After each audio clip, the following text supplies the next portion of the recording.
Hi, everyone, and welcome to our Pandemic Pets Hot Topic. My name is Maya, and I'm your host for today's Hot Topic.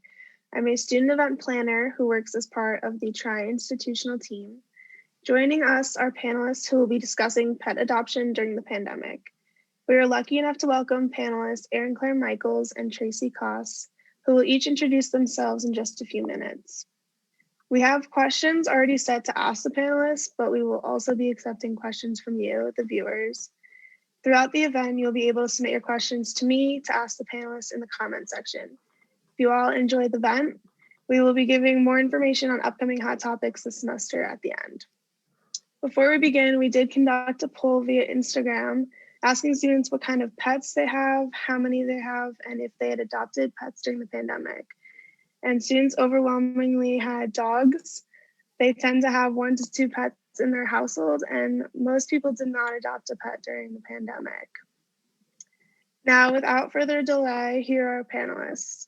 Speakers, if you would please introduce yourself. EC, would you mind getting us started? Sure.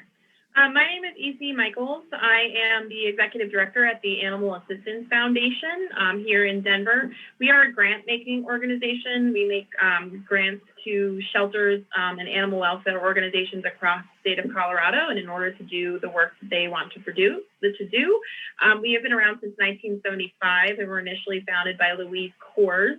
So we are part of the Koss family.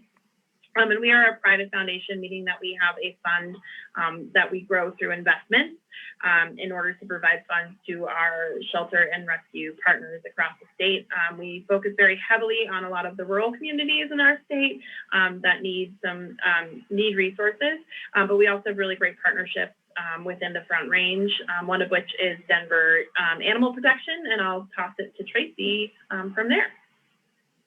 Hi, my name is Tracy Koss. I'm the customer care manager with Denver Animal Protection, as EC just mentioned.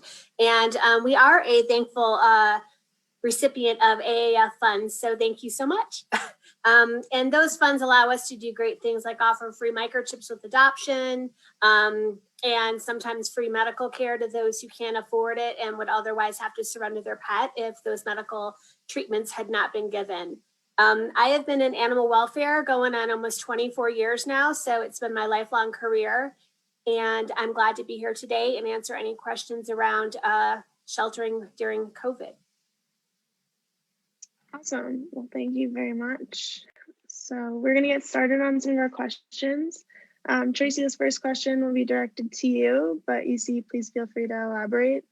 Can you just please tell us what you've seen in regard to pet adoption during COVID or over 2020, and which pets saw the most influx in being adopted?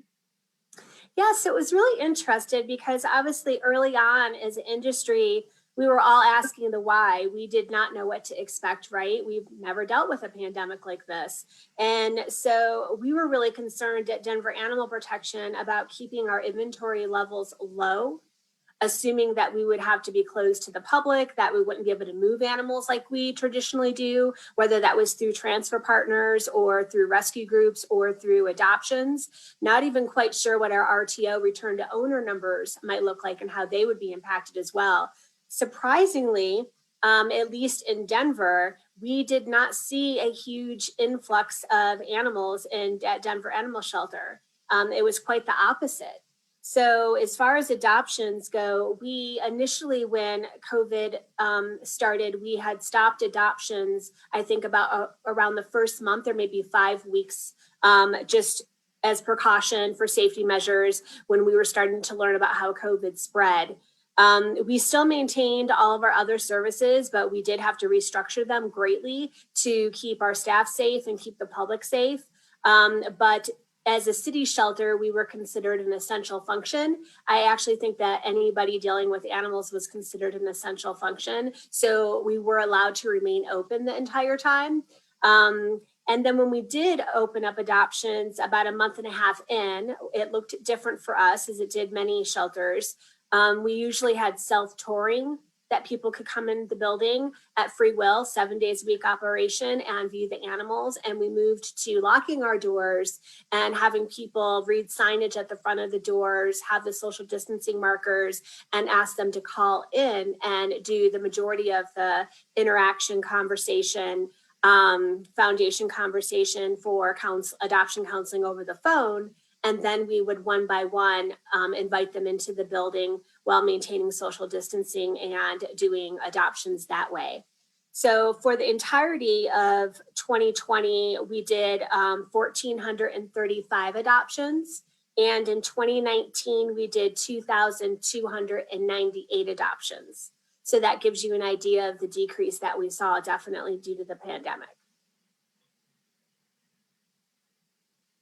Yeah, and I would just add, as Tracy noted, it doesn't mean that adoption stopped when we had to close down. Shelters were just asked to come up with more creative ways in order to find and connect with adopters.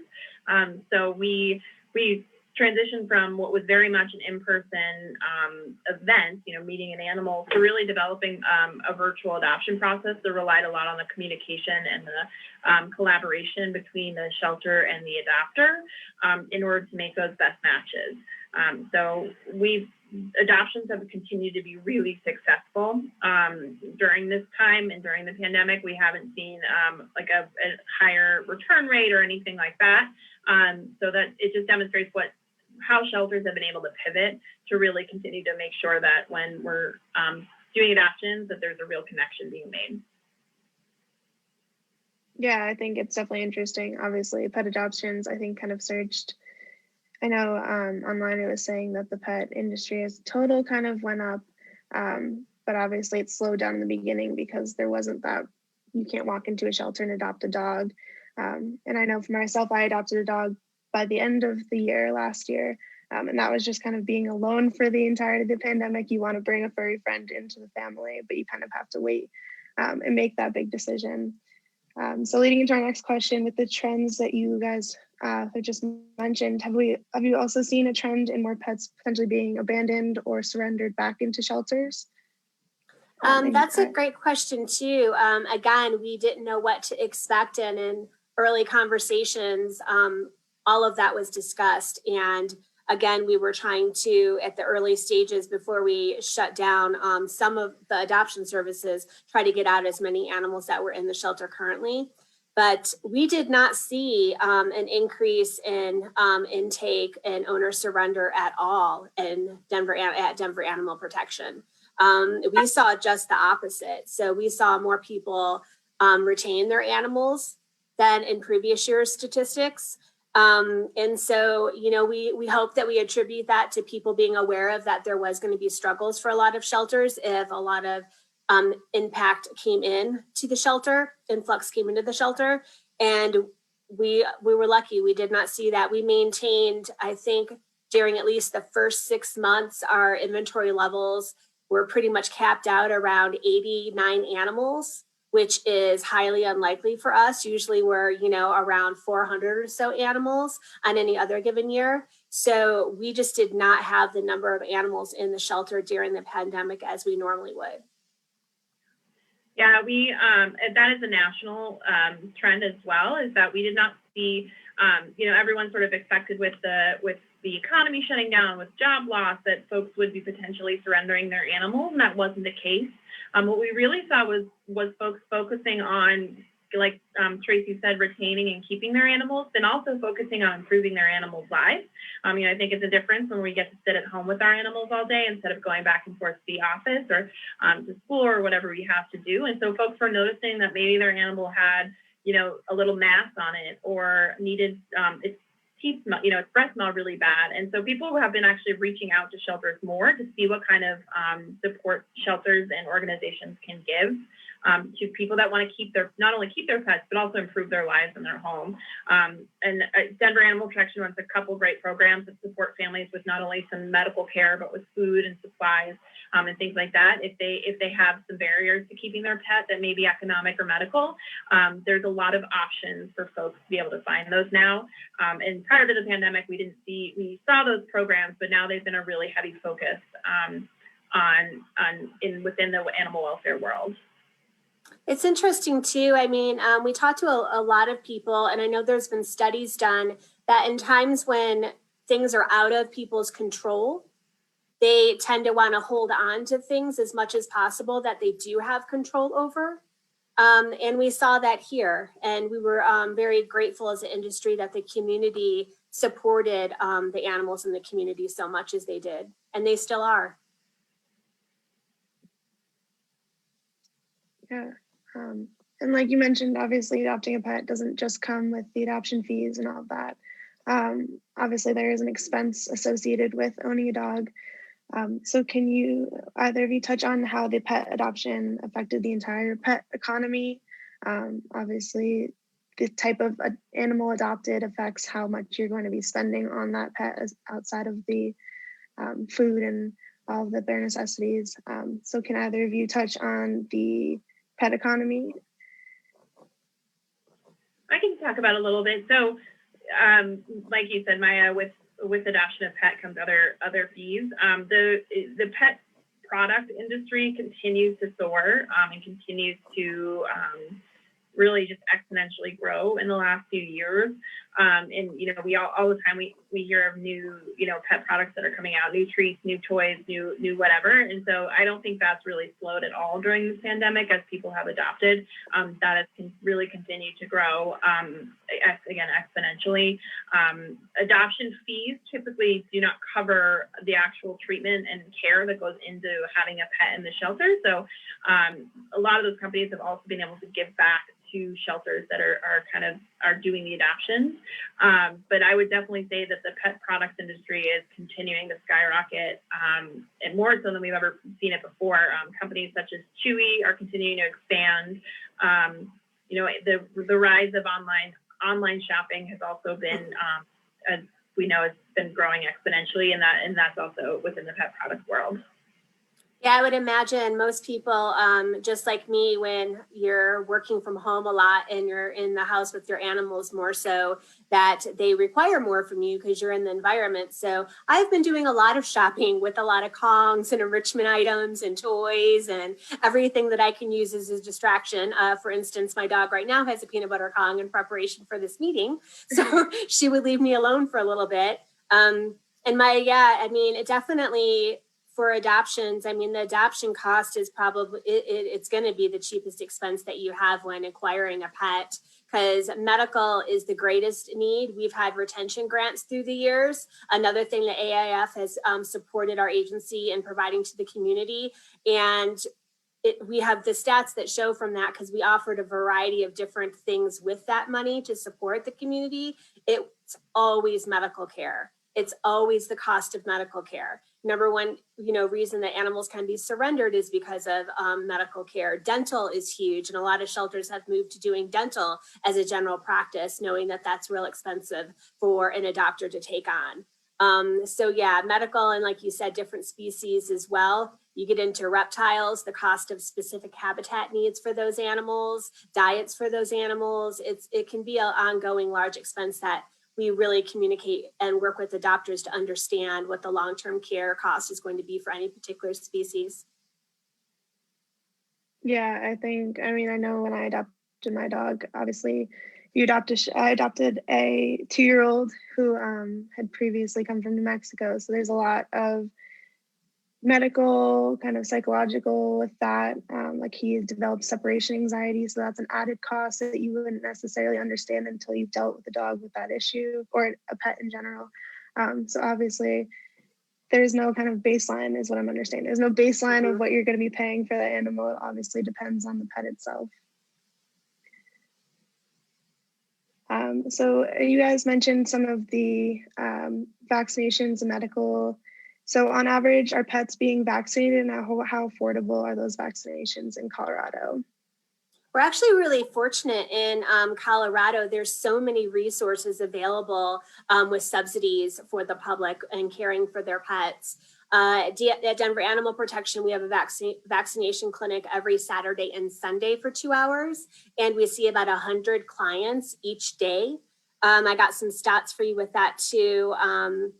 We did in 2019 over 9,700 vaccinations, and the cost is $35, which also includes a Denver license. So people just first come, first serve, and we pump them out as quick as we can to make them affordable. We also do have a couple clinics that we do for free in our outreach program out in the community that gave 500 free vaccinations to targeted zip codes in 2019. And we're just one of the agencies and resources available in the Denver community for low-cost vaccinations. Yeah, I would agree. We have a lot of resources for animals in Colorado. We're actually very unique as a state that we do. We're a really pet-friendly state as a whole. And if any of you folks have lived in other communities, you might see less of a presence of pets. But it's very obvious when you come to this area that we really love our pets, and that's really created a really unique and supportive environment for growing vaccination programs. Access to care and low-cost medical care, a lot of that stuff. So there's many opportunities for vaccines just within the Denver metro area. And we suggest that a vaccine needs to happen once a year for your pet. It's kind of your first step in preventative care, and it's just important to keep those vaccines up. And again, like Tracy mentioned, typically you can find low-cost options that cost $30 or so for a pet vaccine package. But there's multiple resources in the community that offer those services. So they're pretty easy to find. Yeah, I grew up in New York, so you make a good point. That's not a very pet friendly, obviously there are animals there, but the difference between growing up in New York where it's nice to have a pet, but it's not very common, versus here where it's more common to have a pet than to not have one. And I think that definitely leads itself to a lot of the initiatives that you guys are mentioning, because you love your pets so much out here, that you're going to help them as much as you possibly can. So on the next topic of speaking of service animals, people like to use the term emotional support animal with their pet. Could you define what it is and maybe talk about the increase of people classifying their animal as an emotional support animal? Yeah, I actually pulled the information from our field services that they have for defining it. And it says service animals are defined as dogs that are individually trained to do work or perform tasks for people with disabilities.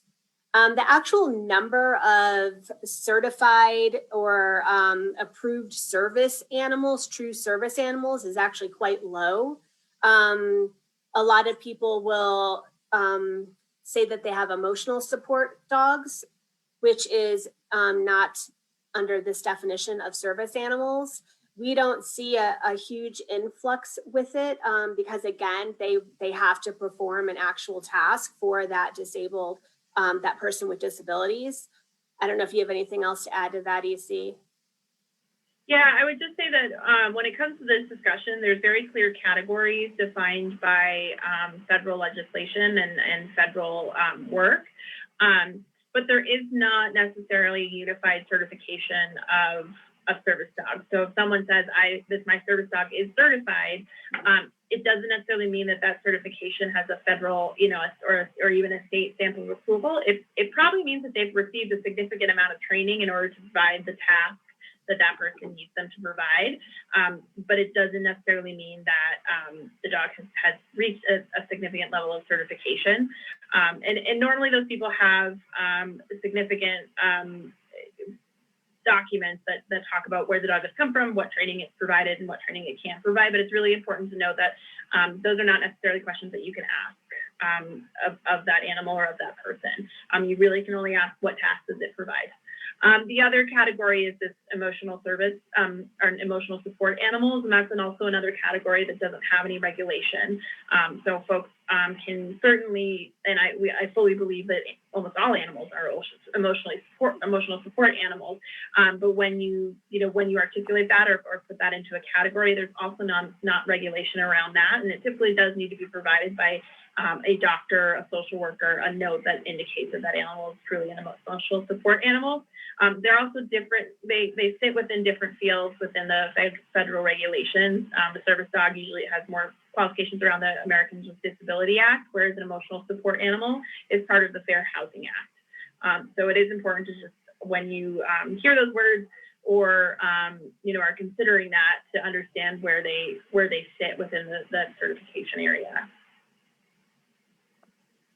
Yeah, I think emotional support animals have obviously been a big talk lately with airplanes adding restrictions to emotional support animals, because I think that the term is used a little bit more loosely than in previous times. But thank you. I think that is definitely the definition, and all of what you've mentioned is definitely really informational, and that a lot of people don't necessarily know about service animals versus emotional support animals. So our next question, EC, can you talk a little bit about the Animal Assistance Foundation? I know you mentioned it in the beginning, but potentially how operations have been impacted by the pandemic as well. Sure. So we are a really small staff. We're a team of 2 that supports, again, a granting organization. So we don't provide any grants to individual pet owners. We only provide grants to organizations that do animal welfare work. And that really runs the gamut. We partner with human service agencies who support clients with pets in some of the work they do. And then we also, support shelters who are looking to grow their medical capacity. So we have a variety of different grants that we provide. One of the things that's really pivoted for us during this pandemic is flexibility. In kind of historically in philanthropy and in granting, a lot of grants are directed specifically towards one program. So in the past, we've had something like a spay-neuter grant, and you have to apply for the spay-neuter grant for the spay-neuter money, and that's the only thing you can spend that money on. And we've actually done away with all those really direct program grants in the last year. This started right before COVID, but COVID kind of demonstrated how important it was to remain flexible. So what the first step that we did when we realized what the pandemic was going to do to us and do to our partners was just to reach out to our partners and let them know that if we had granted them funds for 2020, that they were allowed to use those flexibly. So if we had granted funds for doing outreach adoption events, those clearly probably would not be able to happen safely in a pandemic, and so they could utilize those funds elsewhere. The second thing that we also did was we actually had a second grant cycle open, which we have not done in a long time, specifically for COVID related emergency expenses. A lot of it went to cover staff, cover care for animals while the shelters were shut down, potentially covering some improvements to their computer networks and systems so that virtual adoptions could happen. And again, we sort of left it open for our partners to decide where those funds would be best used to support them during the challenging time and the shutdown. So most shelters were shut down for at least 30 to 40 days, I would say, Tracy. And what really impacted the shelters this year was the removal of elective surgeries. Technically, spay-neuter is actually an elective surgery within the veterinary community, the state documents. And so when the governor put a halt to elective surgeries, that actually meant that veterinarians couldn't perform spay-neuter services either, only emergent surgeries. So a lot of our funds were able to go towards that to help them catch up when elective surgeries were allowed back in. So we really committed to being flexible with our funding, not requiring our partners to produce some fancy, really data-intensive report at the end of the year, but just to have an honest conversation with us and talk about what they were able to do with the funds we provided and how they were able to make it through a really challenging year. Awesome. Yeah, I know when I was looking for my dog went through a different shelters, adoptions. A lot of the shelters were either upping their adoption fees because they needed that money to do other operational work, or asking for donations in that way. So I know that, and as you guys have talked about, a lot of the shelters had struggled just because operations are not the same with the pandemic. When you can't have people come in and adopt a dog on the spot, when you can't have people come in and like socialize, it's a lot harder. So thank you for that. We are going to take a pause in our set questions so that we can answer some of our student questions. Our first question is there a free adoption day? I'm not sure, Tracy, if you can touch on this one. Yeah, we don't usually have a complete free adoption day. We do have a lot of promotions throughout the year based on inventory levels and needs of the animals to get out of the shelter. And I think that most shelters mirror that as far as promotional days. Sometimes it'll be, if we have a bonded pair, there's going to be a discounted amount if you take both of them home, because it'll increase the quality of their life to stay together. It'll be senior cats, or it might be during Halloween, a discount on black cats or black dogs. We never really have a complete free adoption, though. Yeah, typically shelters will do that when they have the need. So if their population is really high, or if they have animals that have been sitting on their adoption floor for a little while and they just feel like it's going to be a push to get people in the door to see them, they typically refer to it as waived fees. So not necessarily a free adoption, but the shelter is choosing to waive the fees of that adoption. So yeah, you'll see those promotions sometimes throughout the state at shelters, and they're typically taking place at shelters, not at rescues. And then our next question is, when you have food stamps, is there any discount to get vaccinations for pets? I don't know that it's a correlation with those two, but there are subsidies. Some of them are based on income levels.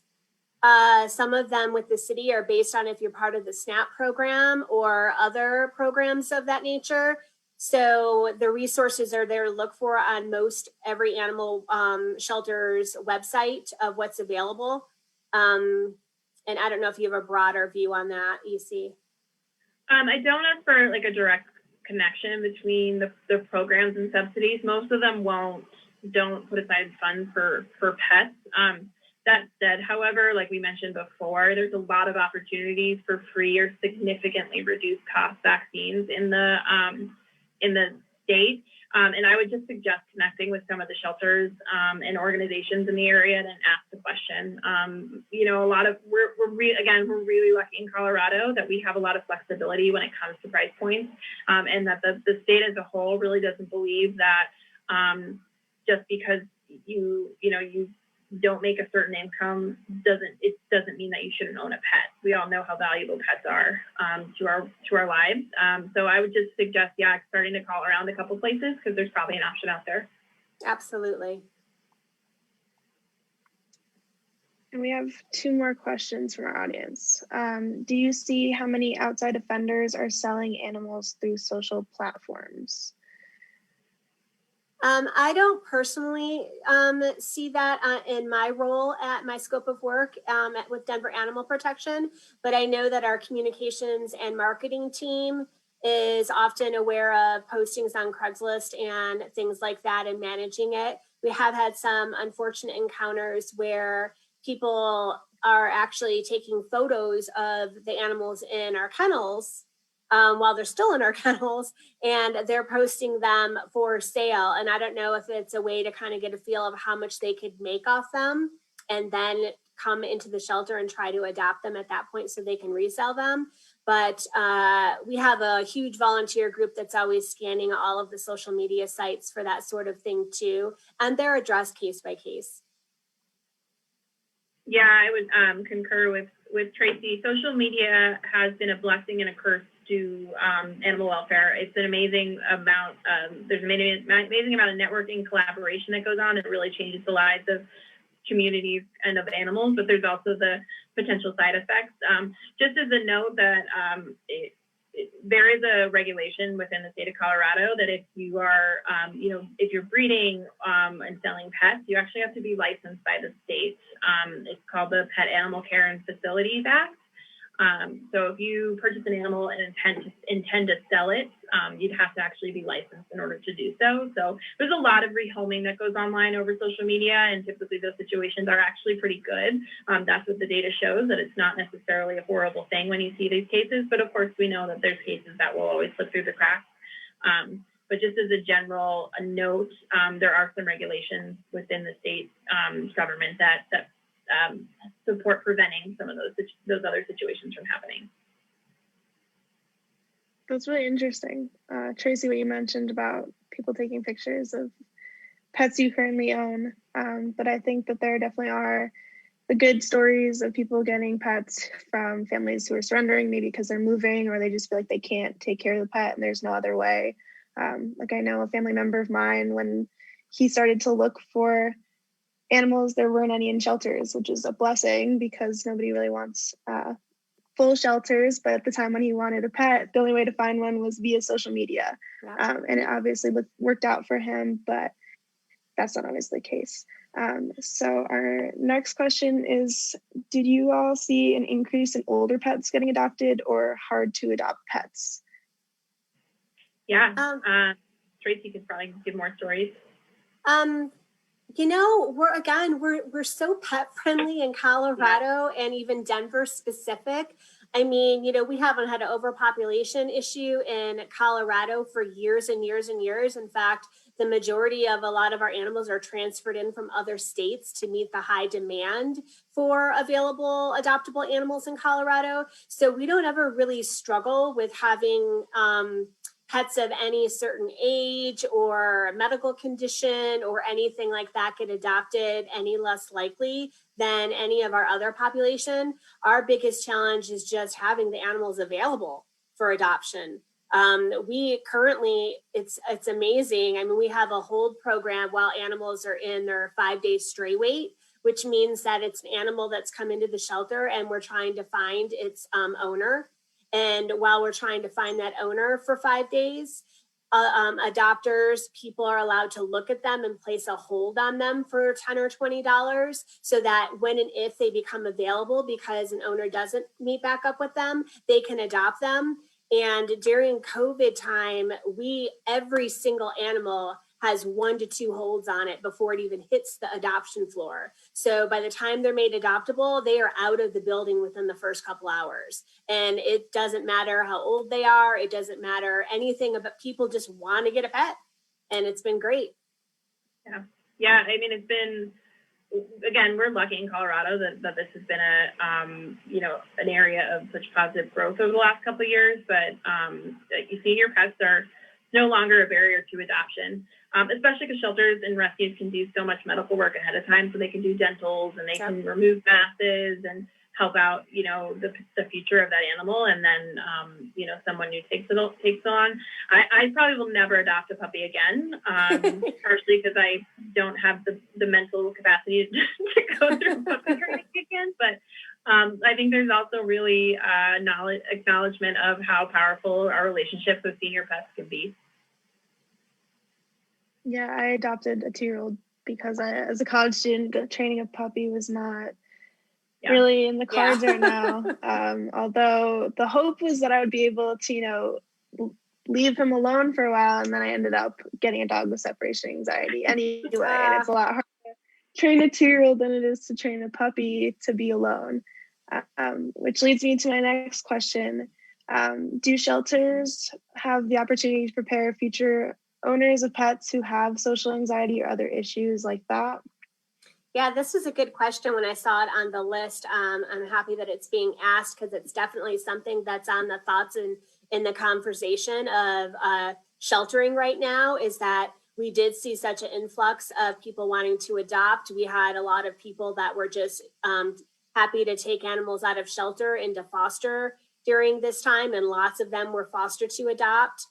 We had a list within a week's time of hundreds of people that were offering to foster an animal if we needed to at the beginning of COVID. But again, I had spoke to that. We really didn't see the influx in numbers, but I know a lot of states across the country did. So a lot of people did get animals during this time. And I'm actually one of them. And it's tricky, right? For people that are teleworking like myself. I'm finding myself with my dog, and sounds silly, but I'm sitting in the garage in my car for a couple of hours working from my cell phone just so I can ensure that I'm leaving her alone and she's adapting to being left alone. Because as you mentioned, separation anxiety is a really hard thing to have to work through with an animal. So I think it's just really important that everybody's aware of that, lives are going to return to the new normal.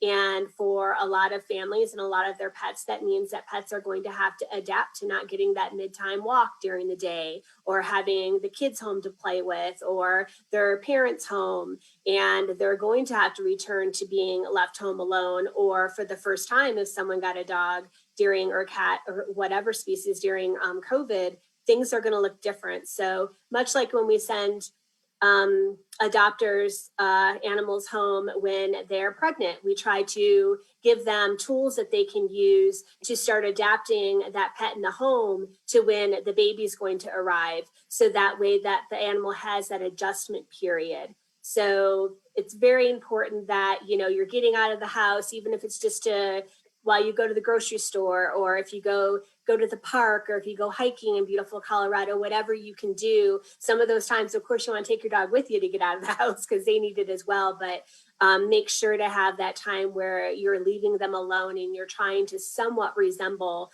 gradually what it's going to look like as the new norm and people start returning to work and returning to just their lifestyles, whether it's going to the gym or being out social at night instead of being home every night. It's going to be a huge adjustment for animals. And we are talking about that as an industry. Is that going to look like a lot of owner surrenders when everything somewhat returns back to normal? We just don't know.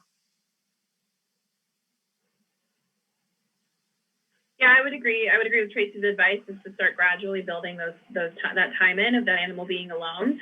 And Tracy also mentioned earlier that her dog has a Kong right now.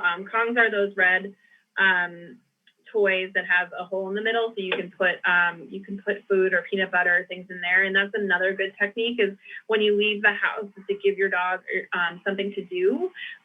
That's kind of mental stimulation that can also just kind of relax their brain a little bit and let them focus not so much on the fact that you're gone, but that they have something fun during that time. But again, doing things like toys and such, and then also that gradual building up of alone time.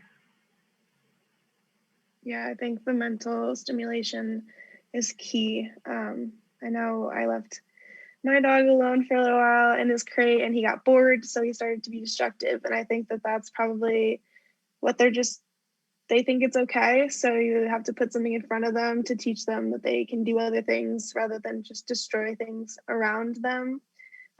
So yeah, I think those are a lot of great points.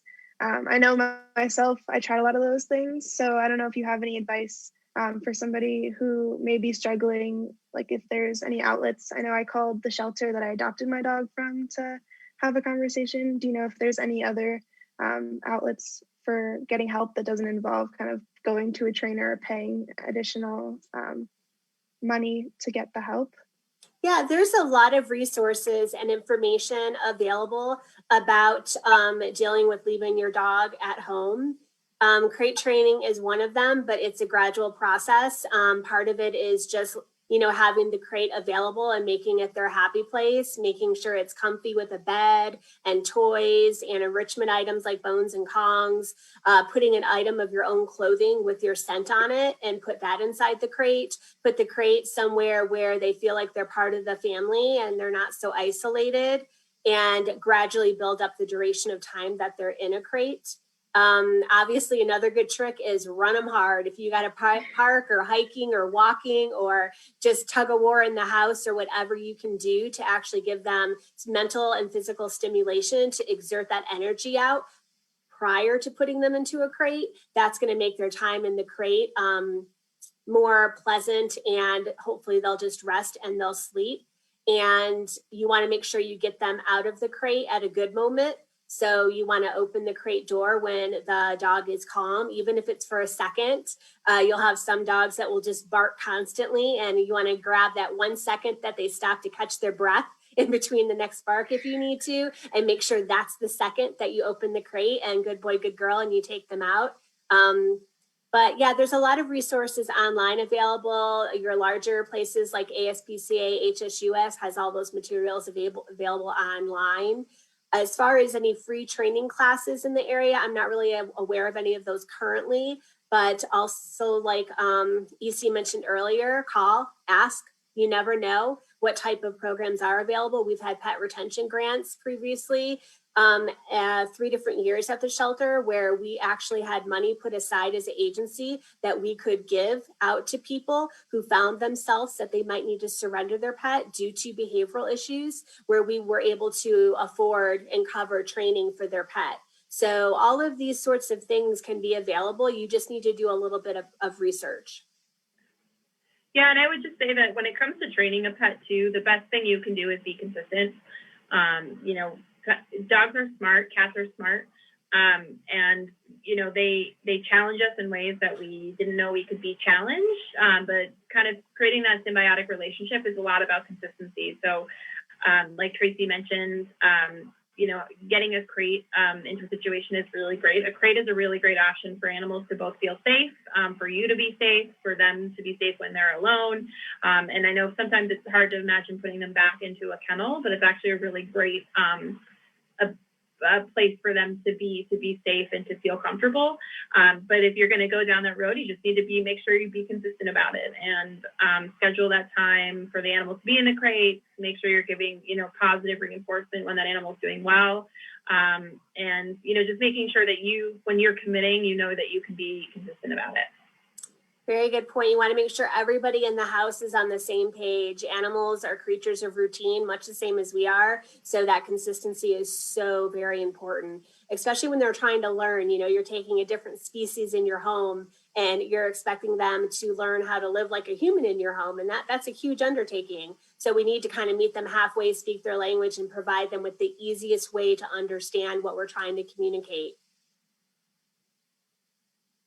Yeah, I think repetition is definitely very helpful as long as you keep it consistent. I know I had to change my schedule. I adopted my dog and he was a 6:30 in the morning walk and eat type dog, and I'm not that way. So luckily we met in the middle and we're a little bit closer to like 8 a.m. But yeah, I think that consistency is really important because it's asking a lot for them to learn everything at once. And luckily, the transition back to in-person has been slow, so you still have that time to kind of teach them. Thankfully, it's not just you're at home one day and you're gone the next. So that's definitely beneficial for them. So my next question is about the pit bull ban that was lifted in December in Denver.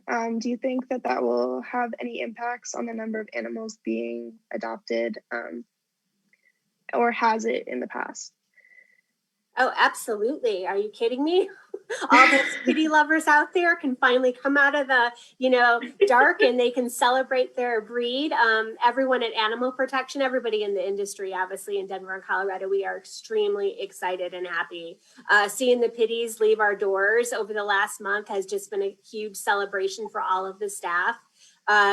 All the evaluations from current pit bull owners were booked out about a month and a half in advance for breed evaluations. So everybody is excited about taking this on. All the other neighboring shelters, adopting pit bulls out into the Denver community as well. We have a lot of processes that we had to put in place. It was a lot of legwork the last 2 months of the year to get everything put into place. So as the agency that has to do the evaluations and has to give the breed permits out, there was a lot of preparation to make sure that we could carry it out smoothly in January when it launched. But yeah, definitely expect to see a huge increase of the breed in our community, which we're extremely excited about. Yeah, I was driving down the street the other day and I saw a pit bull out walking and I just wanted to scream, thank you. Because it was a lot of effort for a lot of people for a long time. Long haul.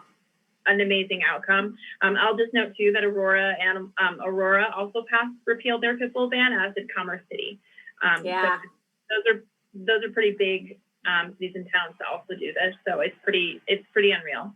Yeah, we expect to see a national impact of this. I mean, Denver is on the front foot of a lot of people's eyes as our community gets so popular. And so to see a big city like Denver repeal something like that, we're going to see an impact nationally with other cities that have these same breed bans being lifted. So it's a huge, huge win. Yeah, no, definitely. I think obviously prior to that, a lot of the dogs that were in the shelters were 2 or 3-year-old pit bulls who couldn't be adopted, even though many people are. I absolutely love pit bulls. My cousin has the cutest female pit bull, wouldn't hurt a fly, and so I think that just their association of their breed is just a lot of what was the issue, at least I saw. So speaking of the lifting of the ban and the increase in adoption, do you think after the pet boom of 2020 it will lend itself to a more pet-friendly world? And if so, what do you think that'll look like? I would say yes. I think one of the great things that's come out of this pandemic is that people, not only pet owners, but the communities around them, the organizations around these people are really understanding how much pets mean to people. So when we're thinking about folks in the human service realm, when we're thinking about other public services, people recognize that a pet is part of the family. And in order to provide, care and support for the people of the world, we also have to provide care and support for the pets. And I think we're going to continue to see that move forward and build really a significantly pet-friendly community throughout hopefully the world, but throughout this country for sure. Yeah, I mirror that too. I mean, lots of times during times like pandemics or just crisis in general, we're put into situations that we do things that we've never done before, and we experience things that we've never had to experience before. And in this case, there was a lot of first-time pet owners, or even people that tried different species of animals that maybe they didn't have before, or people that fostered an animal for the first time because they felt like they had the time because they were telecommuting, or they were laid off from work, or their schedule changed. And a lot of those first-time people are like, wow, animals can contribute to my life and the well-being of my life in a way that I never imagined. And the fulfillment that they got in caring for an animal. If you're a pet owner, obviously you're well aware of how much they can enrich your lives, and you can enrich theirs. So I do think that there will be some lasting results from this. And it's just to benefit everybody. It's exciting. Some of the good that came out of a pandemic. Yeah. And with that, do you all have any final thought that you would like to leave our viewers with? Keep asking those questions. I love having an opportunity to inform and exchange information on animal welfare and the need that we have for our entire community to help support us being successful in our efforts to take care of animals out there. So keep asking those questions, get involved, do research, be on websites. If you're a little leery about getting an animal for the first time, volunteer. Get into the shelters, get exposure. Even if you're not set up in your life to own a pet, volunteer and reap the benefits of that time spent with an animal. Yeah, I echo that, Tracy. It's really a great time to be part of the animal welfare movement. So if you can't own a pet, or you don't know if you want to own a pet, look at the foster programs that are around you. They always are in need. And it's not just the really sick ones. It's animals that just need breaks from shelter, that we just want to learn more about, that are needed in foster homes. So look those up. I think also when you feel, when you're frustrated or you feel like you maybe can't care for your pet the way you want to, just call your local shelters and your local rescues.